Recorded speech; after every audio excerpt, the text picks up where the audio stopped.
Hi, in this video, I will mention this Ahzab Surah 50. And first of all, so we have to understand this surah. We have to comprehensively read it. And first of all, Prophet's life here was mentioned as an example of believers. So this story is current, updated at that time, and in terms of they're still living their life when the surah was revealed, and also it's for future generations. So that's why God shares it in this in Quran, and it is I understand it because uh, in Quran God mentions the rules on how we can live, and so this is very normal. God mentions the Prophet's life. So it says, O Prophet, we have made lawful for your wives to whom you have paid their full dowries, as well as those bondwomen in your possession, whom Allah has granted you, and you are allowed to marry the daughters of your paternal uncles and aunts, and the daughters of your maternal uncles and aunts, who have emigrated like you. So here we see that there is an extreme situation, like this is like a extreme situation, and they migrated somewhere, and they changed the city, and then they're believers too. So they're not. So the prophet here is not marrying them just to like have more people to have intercourse. It is not a hedonist decision. And second of all, and prophet's marriage lasted long, and it was not a short-term thing.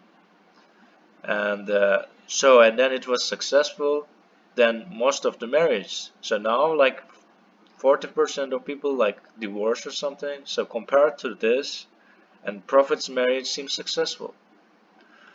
Also allowed for marriage is a believing woman who offers herself to prophet without dowry if he is interested in marrying her. This is exclusively for you, not for the rest of the believers. We know well that what rulings we have ordained for the believers in relation to their wives and those bondwomen in their possession. As such, there will be no blame on you, and Allah is all forgiving and most merciful. So here, another thing that atheists like to criticize. They say, why only for believers, believing women offers without dowry? So first of all, dowry is something that they males give for female as a to secure.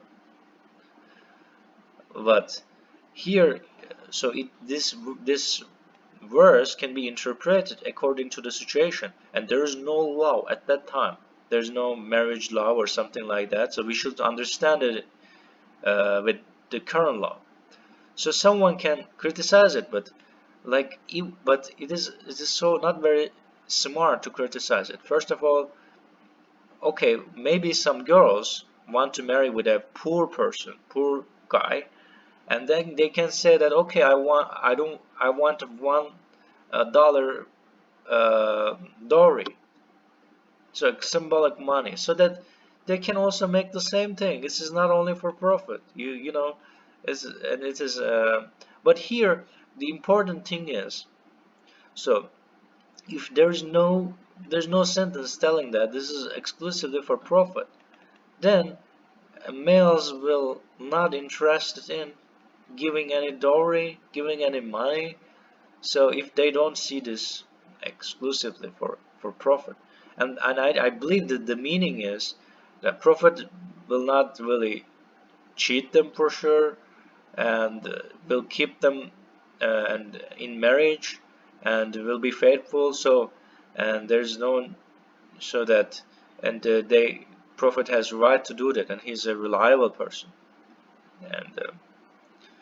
and so in the future then God wants to avoid other people say the same thing, but in fact the other people also can do the same thing. As I said, like they can, and there is no money limitation mentioned in the Quran, so it's the same. I guess this is my interpretation. Anyway, God can interpret it better, and thanks for watching this video.